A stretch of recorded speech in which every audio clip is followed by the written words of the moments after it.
So, Roey, thank you so much for joining us today. It's really great to have you on the show. Welcome. Thank you. Pleasure to be here and looking forward for our discussion. Awesome. Yeah, so maybe could you start by introducing yourself to the audience? Yeah, sure. So my name is Roey Mechrez, based out of London, UK. My role is the GM of EMEA at Tulip and head of AI. So I'm responsible for the AI practice at Tulip. Um, Prior to Tulip, I had my own company for several years. So coming from entrepreneurial background, and prior to that, I did a PhD in computer vision. So roughly, I'm dealing with AI for around 10 years. Awesome. Yeah, looking forward to having a really interesting conversation with you. So maybe let's start by talking about Tulip, the ecosystem. For those in the audience who are not familiar with Tulip at all, can you give us like an introduction, what it is and how it works? Yeah, sure. So Tulip is headquartered in Boston. It's a global company. We are around for about 9 years. And Tulip have built the Frontline operation platform. So basically, it's a platform that is based on the no-code ideas to go and build applications and solutions for the manufacturing environment, for the shop floor, with ideas such as citizen developer and the next generation of MES, with composability of applications into the shop floor. So, the Tulip environment is a real platform that help companies and customers and engineers to go and practice maybe Industry 4.0 or digital transformation. Um, it's much more than just an MES, but it can replace an MES as well. Connectivity is a big part of that. Human-centric is a big part of that. And it's actually quite hard to really explain all the things that you can do with Tulip in few sentences, but hopefully we can elaborate more through the conversation today. Oh yeah, absolutely. Maybe let's kind of like start by um, creating this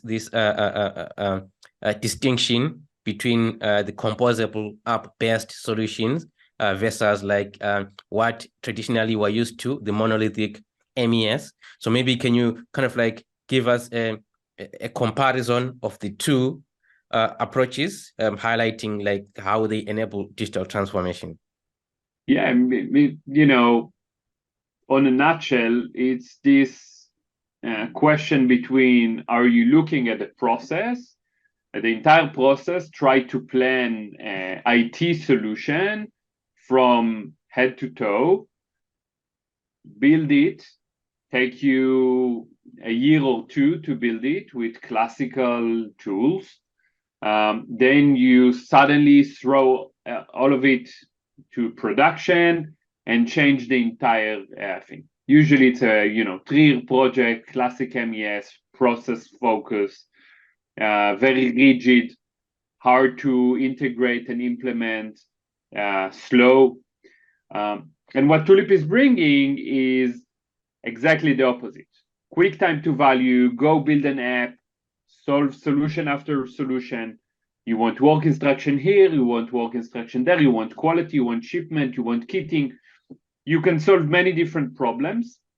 Each one of them can enjoy a connected app.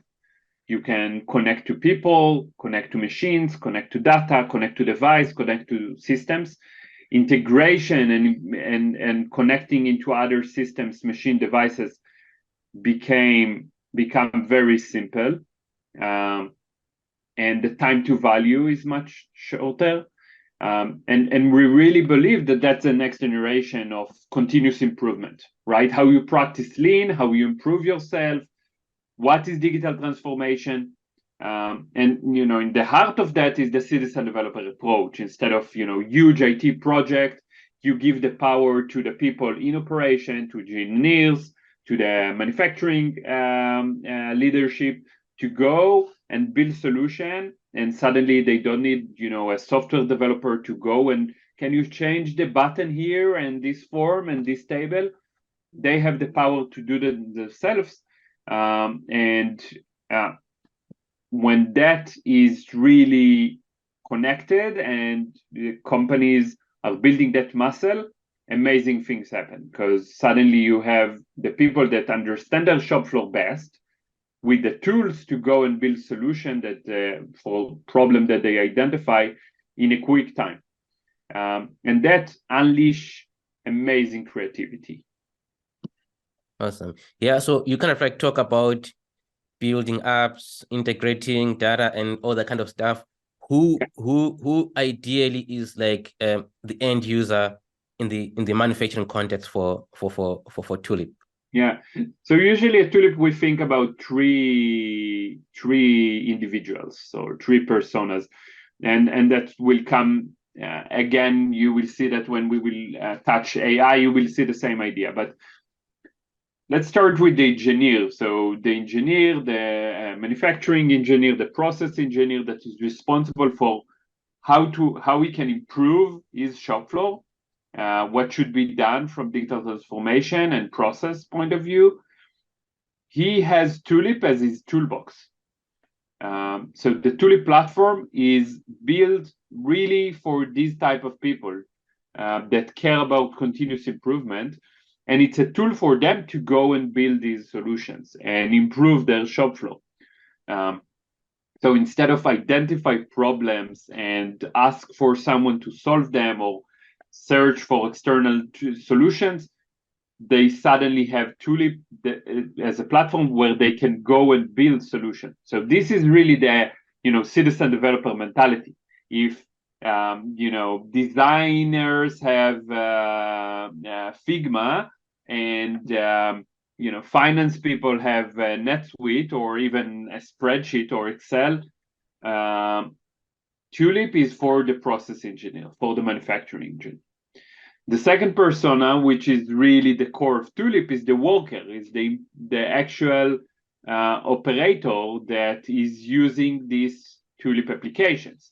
They enjoy it the most because their work is more effective, more efficient. They get best of the best tools that are customized for them. And it's really about augmenting these people, making their life easier, smarter, better in their work, instead of using paper-based, instead of using legacy old type of system. So Tulip is bringing into the shop floor best UX UI, right? And we're really coming from the mindset of what is the simplest, most intuitive UX UI for these workers, because this is how you improve the shop floor, solve bit after bit after bit, and continuously improving the manufacturing. And the third persona is the manager, the leaders that are try to understand what's going on in the shop floor, how they can improve. So Tulip provide them analytics, provide them the ability to take decisions based on data. So data is obviously a key component when you connect to people, connect to humans, connect to the processes, connect to other systems. Suddenly you have full traceability. It's like open the eyes for these shop floor managers in what they can actually achieve with data. So the engineer, the worker, and the manager, not necessarily in this order, but all of them can enjoy Tulip. Awesome. Yeah, maybe let's kind of like jump into AI, which is the subject of the day. So computer vision is a technology that is at the core of the Tulip ecosystem. And I would imagine that yourself, as the head of AI, you are at the forefront of this. So I would like to begin by getting your take on how you see computer vision impacting the way frontline operations are being carried out. Yeah, definitely. So let me just define one term that you mentioned, which is the Tulip ecosystem. So, at Tulip, we really believe in our ecosystem. We believe that the tech stack of today's manufacturing environment is not one system or one platform or one MES or one vendor. It composed of many different vendors And at Tulip, we're trying to build a platform that could be the glue of this corpus. And we're really opening up the connectivity to other systems, to other partners, to other vendors, from classical ERPs and other MES systems and tech vendors with point solution. We have a peak of that ecosystem coming soon. So our yearly event, Operation Calling, that is actually taking place next week on September 12th. We are going to host more than 20 different tech vendors that are integrated into Tulip. And you can find examples and applications that show this integration on the Tulip library, which is like an app store of Tulip. So we really try to build this ecosystem and combine with many of them. As part of that, of course, we also have AI vendors that are presenting and data vendors, like HiveMQ, for example, that are presenting with us. So it's quite exciting. And then, so that's, you touched the ecosystem. So just wanted to mention and say what the idea here. Now, when it comes to AI, so AI is not something that is new in Tulip, and Tulip is actually, I mentioned the term toolbox. I really think about it as a platform that is wide, and it composed of many tools for these process engineers, mechanical engineers that are trying to improve their shop floor. And in the same way that they have connectivity layer to devices and connectivity layers to systems and MQTT and OPC UA, etc., and APIs, they also have computer vision capabilities and building apps capabilities and connecting cameras and different tools. So when it comes to computer vision, Tulip bring nice features into the world. I think try to also democratize the same way that we are democratizing software. We're trying to democratize computer vision. So you can connect a camera, you can record images and videos, you can then use these images and video stream to do more sophisticated applications with several capabilities such as OCR, object character recognition, extract text. We have the ability to deploy custom models to the edge, classification of images, object detection from images, which is applicable to many different things. We used jig detection and color detection and different type of detectors that can be applied on the images in order to go and build different solutions. Inspection, quality inspection is one example. Batch verification with OCR, collecting data from documents into Tulip, etc. So I think that computer vision is around for at least 10 years. It's being into all stages of the hype cycle, and I think definitely it's everywhere today. Not only in inspection and not only in these very expensive cameras. You can do amazing things today with basic webcams, and that's what we're trying to bring to the shop floor. Awesome. It's really fascinating, like what that computer vision is sort of like bringing to the shop floor. I mean, all those aspects that you spoke about, inspection, these are things that normally are done using like the operators using the naked eye, just using their best judgment, and having like a system, a computer vision system that is capable of kind of like taking care of that and really automating all of that process. It sounds like something that is very impactful in manufacturing and something that is really unprecedented. So it's really interesting to see where that goes. Like you said, it's only been around for 10 years. We'll talk about more about what you see as being the future of computer vision or AI in general in manufacturing, but that's just something that is fascinating. So maybe still on the topic of computer vision, So normally when we talk about collecting data for AI or advanced analytics, we often refer to data from things like maybe say a vibration sensor or pressure sensor, which are things that are not necessarily visual.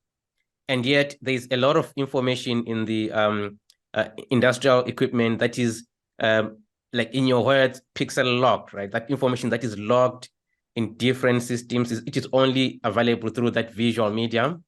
So you talk about being able to collect that kind of information also for advanced analytics. Can you talk to us about the value of being able to do that? Yeah, for sure. The basic idea is connectivity, right?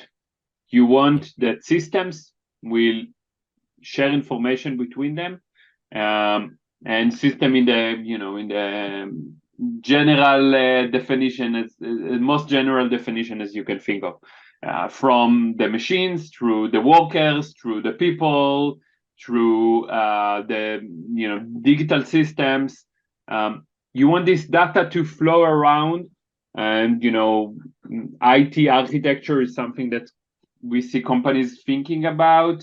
If you visit Hannover Messe back in April, you probably seen reference architecture of complex environments everywhere, from the AWS or Microsoft Boost that are obviously thinking about that a lot. But in many areas, we see that back and forth. And of course, there are protocols that are leading that, from API as one of the most significant connector that we have built in within Tulip, but also OPC UA and MQTT, which is something that we're working a lot recently, and we already have live with some early customers, and that's part of also working with third parties that are offering MQTT brokers, etc. And lots of this data can be stored in Tulip, analyzed in Tulip, and then you have really end-to-end traceability of what's happening from the machines through the workers, etc. And of course, the ideal situation that Tulip has the opportunity to offer, and we can talk about that more, is how you use clean data and not very messy data that come on a high bit rate, and it's very hard to crunch. And I think, frankly, connecting the human factor in the shop floor is something with huge potential. Yeah. Maybe let's kind of like dive a little bit into the idea of clean data. Like what like to you kind of like characterizes clean data for computer vision or AI functionality to be fully implemented? Yeah, there is lots of data collecting within Tulip as events, from the computer vision bit through cameras that store the images for compliance reasoning, for regulation. We have one customer, for example, that is manufacturing high volume, high customized product, and before they're sending the product into the end customer, they take an image and send that to the customer that he knows what's coming, and that reduce shipment errors and complaints to almost zero, right? So you can start with simple things like that, just collecting clean images of what's leaving the shop floor. Then, of course, you can do inspection in different stages, end of the line, in the line. Then you can really improve your quality. So that's all the computer vision we can do. Material flow and OCR for different things. Then you have data comes from machines and sensors. You mentioned vibration sensor, for example. We see the different kitting. We have the machine kit that is coming out to the market soon, next month. And the idea is really to be able to connect to machines in the most simplest way and have that data stored within Tulip. And maybe the last and most important type of data that I think is being stored with Tulip is the data that comes from people. So think about work instruction, which is one of the most common use case in Tulip, digital work instruction, where people take an order from the ERP and they start to build it. And it may be build to order type of environment. And you can know exactly what is the BOM and what parts was there and combine a barcode scanner. And suddenly you have so much data that's coming into the system from the human. If there was a defect that was logged, how much time it took. You can measure cycle time. You can then do line balancing. You can know what BOM is in each product and have full traceability on what's happening. Now imagine building analytics on top of these data layers. It's a very powerful tool. I think sitting in the middle of all these 10 billion events a year coming out of our customers is very interesting period of time where data is shaping the next layer of manufacturing. And we talked a lot about AI when we met, and maybe that's the next topic, is how to utilize that data for different AI solutions. So maybe kind of like before we go into how to utilize data for different AI solutions, for the benefit of maybe AI engineers or data scientists on the audience, I would like to kind of like get a sense of the workflow on the Tulip ecosystem as far as handling this data. Like, do you have tools that allow you to train the models? The deployment, is it you do the training outside and then deploy? How does it work? Can you talk about the workflow? So it depends. Tulip is not a platform for the data scientist, right? So training is not something that we're offering within the platform. We are most focusing on building solution for the shop floor, right? And that could be from integrating with third parties. For example, when it comes to training a image classification model, you can use AWS service, you can use Microsoft Azure service, you can use third parties such as Landing AI. And there are many options that you can do that are integrated into Tulip and will end up with a very sophisticated solution that you can then use in an app. And Tulip bring into that ecosystem maybe two very important factors. One is the end applications, how to really consume these AI solutions. What is the UX UI of that when it comes to the actual operator and the worker at the end? And the second part is the connectivity to the data and the cameras and the systems and the workers. And then you're building an application, you can add to these applications lots of different components. It can be computer vision, it can be generative AI, it can be different capabilities that are coming to that. Machine monitoring, sensoric data, etc. And you can do amazing things. Then from deployment point of view, it really depends. So we have edge deployment for some of the computer vision models. We have many built-in capabilities such as OCR, for example, or translation or speech to text that is coming soon that are falling under the AI bucket. And then you can use these capabilities in a trigger function, in a trigger mode. So, maybe I'm diving too deep here into the product, but triggers is the idea of if-then functionality that is the core of the of building an app. If then that, right? That's the basic idea of building logic, and you can use different triggers or events to catch what is happening with data. We recently also, moving from app driven into also automation. So, and I think automation could be a really interesting combination with the MQTT bit, because suddenly you have all the data coming from different areas.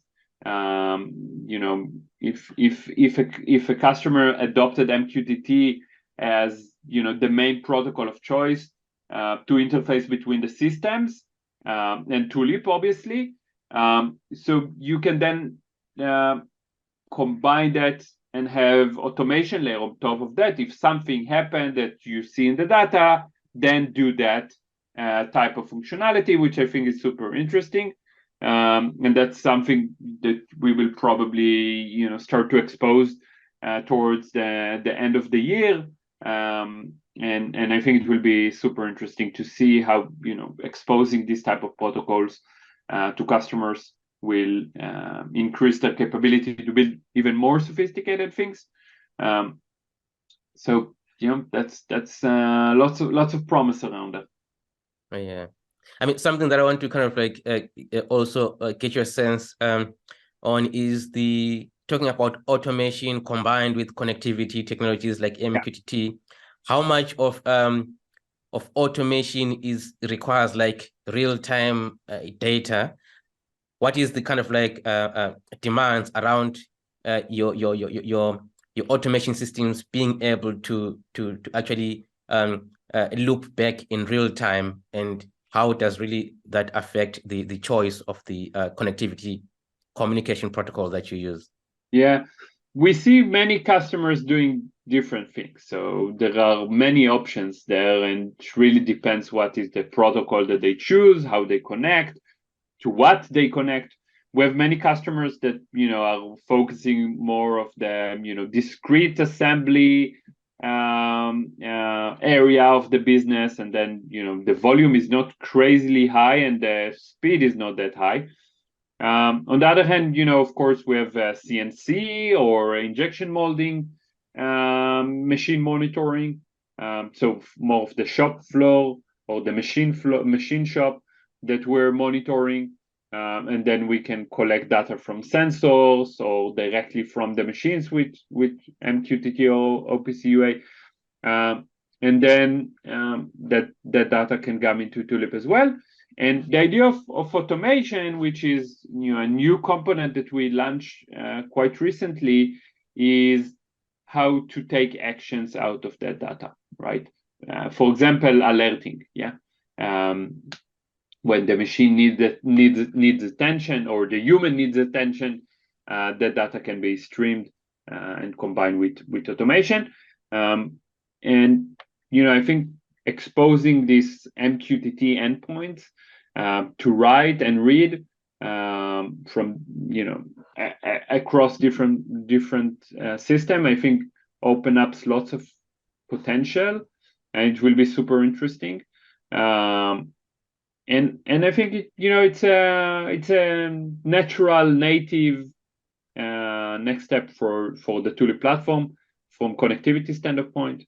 And yeah, that's why we're investing in that. Awesome. Now let's talk about Frontline Copilot, which, by the way, I found really fascinating. So Tulip recently introduced what is called a Frontline Copilot. Can you describe for us what that is and why it matters for manufacturing? Yeah.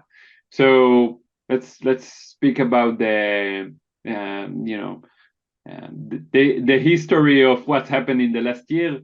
ChatGPT was introduced to the world in November. That's less than a year ago. I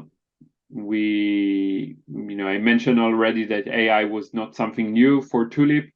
We saw the potential of generative AI to really transform the platform or improve the platform or empower the people with new tools. So we jumped into coding and started building generative AI ideas straight into Tulip.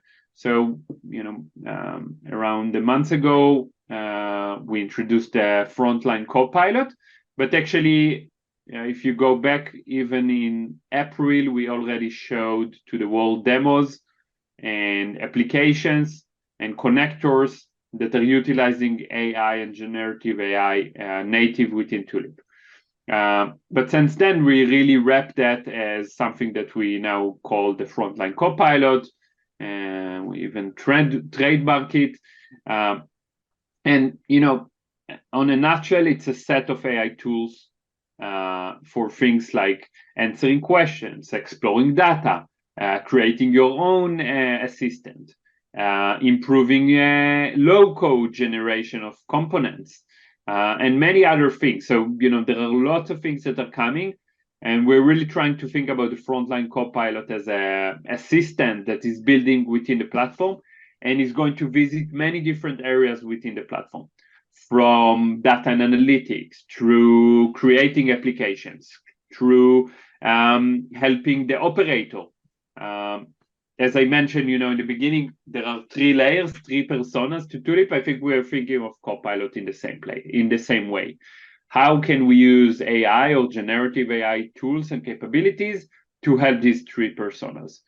From the workers that we can assist with AI Messenger, for example, that can classify text and alert to the right department, or to services team, a technician in the field to have better ideas of how to fix an error. And then to the engineer to go and build more sophisticated, helping build applications, applications faster, easier, and obviously to the shop floor manager and people that consume data to do advanced analytics, to speak with their factory in a natural language way. So huge potential there, and we're really excited about the Frontline Copilot. Next week, as part of our yearly event, Operation Calling, that I mentioned before, we're going to have a 2-hour session about AI. Some of it is going to be live virtually as well, if you want to visit operationcalling.com and see the agenda. It's free, and people are invited to watch. We're doing a lot of things, and we're going to ship lots of different features in the coming weeks. Already available in the beta program for our customers, and it's super exciting. Awesome. That sounds really, really exciting. Yeah, I will also provide a link on the description here for Operations Calling for all those who want to register for the event. So diving a bit deeper into kind of like Copilot. So I read an article where kind of like we were talking about the ability to use AI trigger actions to enable operators to interact with Copilot using natural language. So I want to kind of like get a sense of the importance. How significant is that? What are kind of like the use cases that you can talk about in that regard? Yeah, it's new. So it's new for the customers, it's new features. So, we will see what customers will build, but the traction already is quite impressive, and we see lots of creative solutions that are utilizing these capabilities. I mentioned triggers before. So triggers is this component within Tulip that is responsible for the logic behind the application. So as part of the Frontline Copilot, we introduced AI trigger actions that are based on natural language processing, basically, and enable the operator or the engineer to prompt text into Tulip, and things are happening out of that text.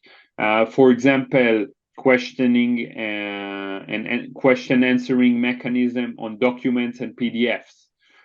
For example, finding references in documents, translation of text, speech to text that is coming soon, analytics, or talk to your data, talk to your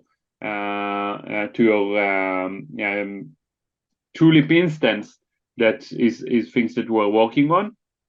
And I think these capabilities are really opening up lots of use cases. So, just to be more concrete, let's take one example, very simple one, the AI messenger that probably was the first application that we have launched with AI capabilities.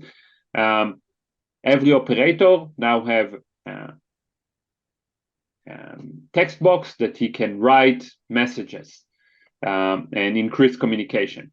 And then we're using AI functionality to classify that text into different topics, and you suddenly knows when you have maintenance call, where you need a supervisor to come, where you have repetitive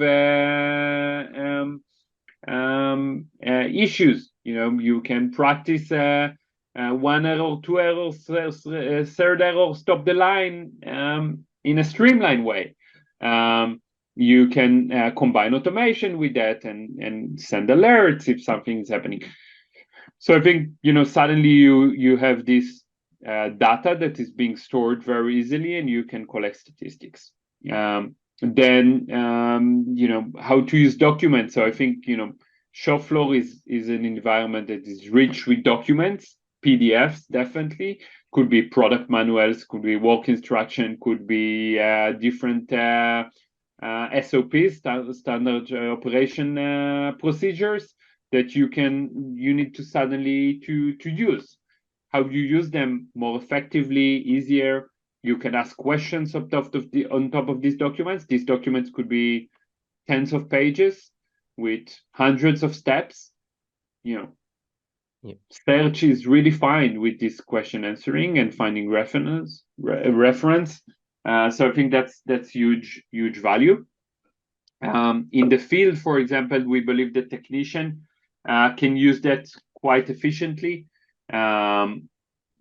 Think about an engineer that come to fix a problem in the line or in the field or wherever it is, and we has alert number 7 with that error message. Go search how to fix it, never face that problem, maybe call his supervisor, call his colleague, try to search, maybe have a small black book of previous errors, or use a free text to ask question and search across all the product documents and get the answer right away within seconds. And tell me if that's not empowering on steroids with generative AI. So the sky's the limit here, and I think we're going to see lots of different applications and use cases coming soon. Oh yeah, absolutely. I totally agree. That is kind of like super valuable. Even myself, like being a system integrator, I cannot tell you like the times you spend hours just combing through documents, trying to find what is the register address, what are the power requirements for this and that. Sometimes you kind of like really, you don't have any documents at your disposal. And what makes it worse also in the industrial landscape is that not a lot of information is available online. Like if you are a software IT person, you can pretty much Google anything about Python. There's millions of records with that. But in the industrial environment, there's limited knowledge online that you can find about how to configure a certain machine, how to do that. So having all of that information in a way that you can simply just ask on a chat interface it's incredible. I'm really interested to see how that really pans out. So certainly be watching that. For sure, and manufacturing is such a rich data environment that I think generative AI can really do amazing things here. And it's a fascinating time to work in manufacturing, in my opinion. There is really lots of technology adoption, new generation of engineers that are much more into the building their own things and citizen developer approach, and empower these people with great technology is really fascinating to see. Definitely generative AI is something to shape the future. I think there was lots of discussion if it's a hype or not hype, etc. I don't know. I see it moving into the value period so quickly. I can't think about a technology that is moving from hype to value so quick. So really looking forward to see what the next year will bring. Oh yeah, absolutely. So when it comes to kind of like collecting data for advanced analytics, so an ideal case obviously is where every equipment is able to expose this information using things like OPC-UA or MQTT, which are modern communication protocols. But in my experience, and maybe in yours as well, it's hardly the case, right? You've got a lot of legacy equipment out there that really don't communicate using any form of modern communication protocol. And you wrote an article about bridging that gap using machine learning and connectivity to bridge that gap. Can you tell us more about how that works?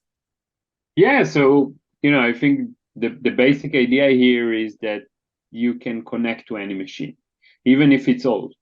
And the original idea was to take sensors, simple sensors, off-the-shelf sensors, vibration and current mainly, which are easy to connect to almost any manufacturing equipment.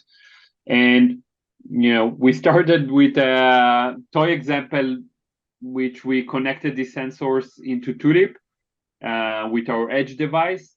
And we actually used the coffee machine in the office in order to see if it's when it's working, when it's not, when is the power consumption, when you make espresso, and etc. And it's there is a lot of engineering work that have been done to enable that, but the simplicity of the end solution was crazy. Like suddenly you can collect data from a device that is extremely unconnectable, right? Yeah, obviously, the coffee machine in the office doesn't have an MQTT connector or OPC-UA or any connector, Yeah. right? And that's true to legacy systems as well, or legacy machines as well. And we believe that with sensors coupled with data connection and then basic machine learning layer, you can then know the state of the machine in a very simple and easy way. And it was such a game changer in what we have seen that we decided to wrap that up as a machine kit. So we're now launching what we call the machine kit, which is exactly this, two simple sensors, which the Edge MC, which is our edge device that is wireless, and a mechanism to connect to any legacy machine. So if you have a shop floor with many old systems and you don't want to invest in a big fancy IoT system to connect to all these devices, there is a simple solution coming up. By the way, a side story, we have seen the same with computer vision. So we had a legacy system that has a screen. I think it was Windows 95 based, and it was very hard and complex to integrate with that. So what we have done is that we used OCR, object character recognition, on top of the screen. The screen can actually connect it into Tulip as an IP camera, which you can, take the HDMI cable or the video stream cable and connect that as a camera, and then do OCR on top of that information to extract the data. We've seen the same with PDF reports coming from very fancy and expensive inspection devices, that the cost of integrating this device into other system was $50,000, or using a simple Tulip app to extract all the information from the PDF. So it's like $2,000 solution replacing $50,000 solution that have the same, if not more, capabilities, faster time to value, simpler to adopt, etc. So, and think about manufacturing. It's not changing that quick. We're going to have now and in the future lots of legacy systems and legacy machines and devices, and bridging that gap is important. Oh, yeah, absolutely. So earlier on, you mentioned something about being able to bring in. So I also watched a video where I think it was a demonstration of a kitting a solution where you brought in AWS models from AWS, OCR, and Azure, and then also lending AI. Can you talk to us about kind of like the breadth of computer vision capabilities in the Tulip ecosystem and what sort of platforms or systems can be integrated into it? Yeah. So, in a nutshell, every system or third party that expose API can be connected to Tulip or REST API.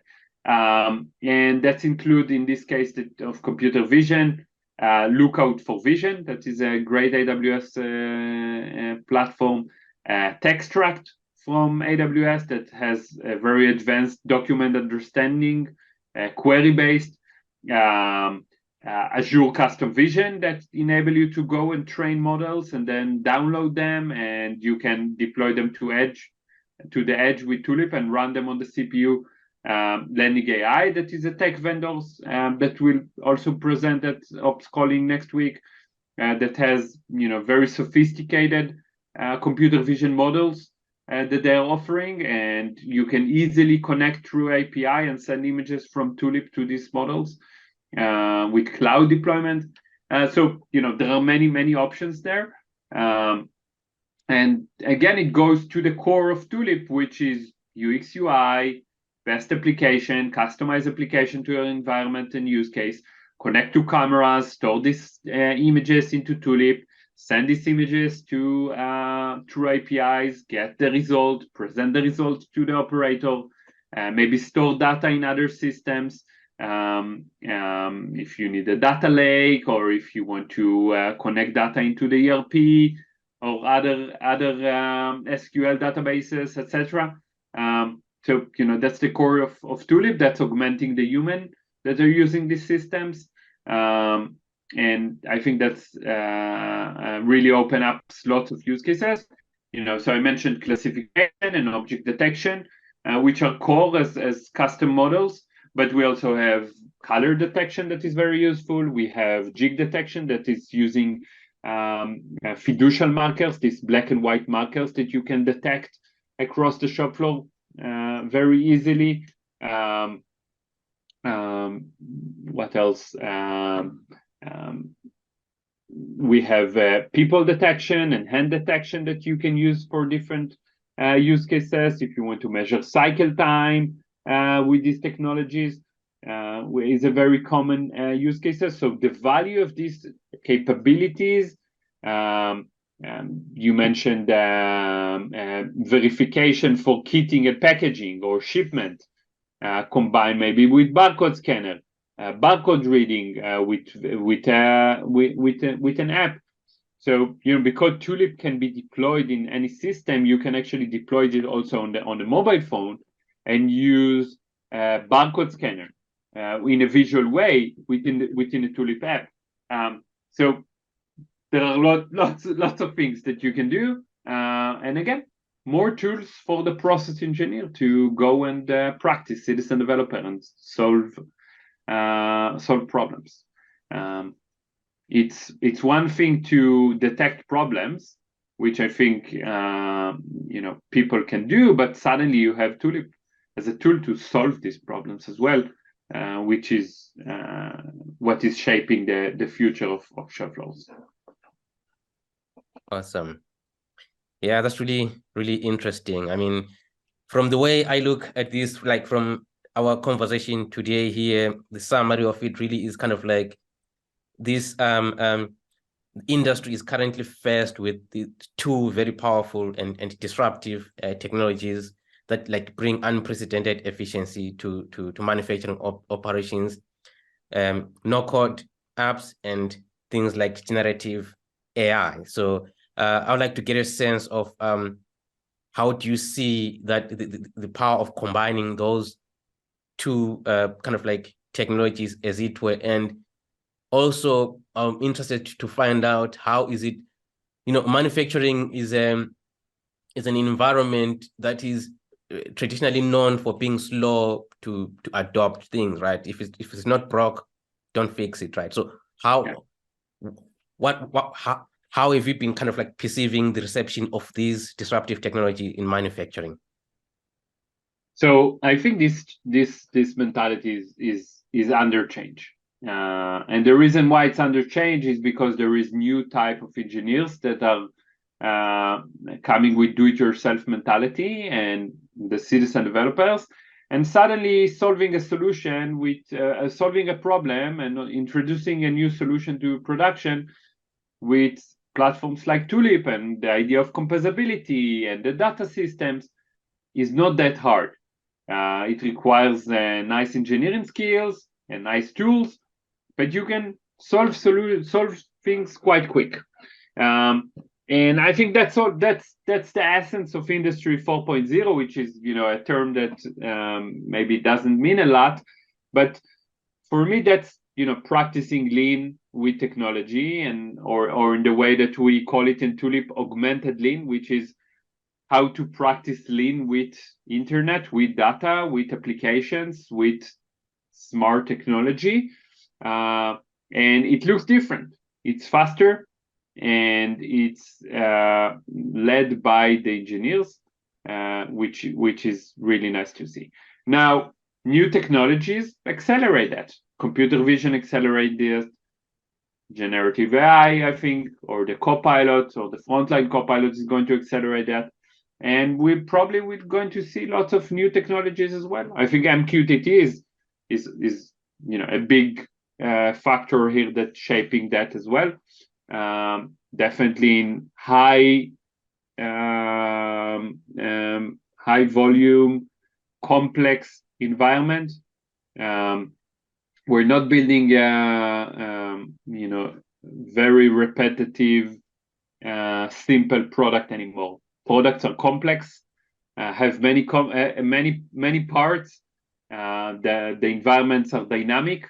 There are many factors that are influence manufacturing, such as supply chain challenges, attrition, or workers, attractive the best workers, and employees turnover. And I think these factors are influencing the shop floor and try to and they are the driving force to adopt these new technologies and change the speed and the agility and how to adopt new technologies. And there is lots of money and investment that are going into these technologies for a good reason. They are improving the productivity, the efficiency, the throughput, the quality. These are the things that at the end of the day are important in manufacturing, and I love that trend. Awesome. Yeah, so to sort of conclude this conversation, I would like to kind of like get your prediction on what you see as being the future of AI in manufacturing, say in a few months or years. You've already mentioned that technologies like generative AI are moving so quick that now it's almost pointless to kind of like predict what is going to happen in 5 years from now, because it's hard to really see that far. Yeah. So maybe in a few months or couple of years, or what do you see as being the role of AI in manufacturing? Well, I think as any new technologies, there is a big opportunity, and at some point we will see the real value, which we're already starting to see. I'm always excited about. I was always excited about AI in the last 10 years, and I think it was really progressing in the way it's influenced manufacturing, from computer vision through time series, and now speech and text and large language models that are so powerful and influencing so many people already. So I think we're going to see really fascinating things. What I don't think we will see is AI replacing people. I think that AI is about augmenting people, and in general, technology in manufacturing is about augmenting people. We are talking about factories without people for 20 years, and I don't think it's happened. And I don't think it will happen in the near future. I think that people have big influence and room in manufacturing, from engineering to leaders to workers and operators. And I think maybe what we will see is actually creating more opportunities, improving more efficiency. People are doing more important and complex tasks. I think that's what's important. Traceability and data is obviously a key here that will work alongside AI to shape the future of manufacturing. Yeah, can't wait. Awesome. Totally agree with you there. So, Roey, thank you so much for taking the time to join us on this show today. It was an absolute pleasure talking to you. And thank you so much for sharing your insights with the audience. So again, for those who are going to be interested in attending the operations calling, we're going to provide a link in the description below. So please do check it out and register to see all the cool AI stuff next week. So thanks again, Roey. Thank you for inviting me. It was a really fascinating discussion. Thank you.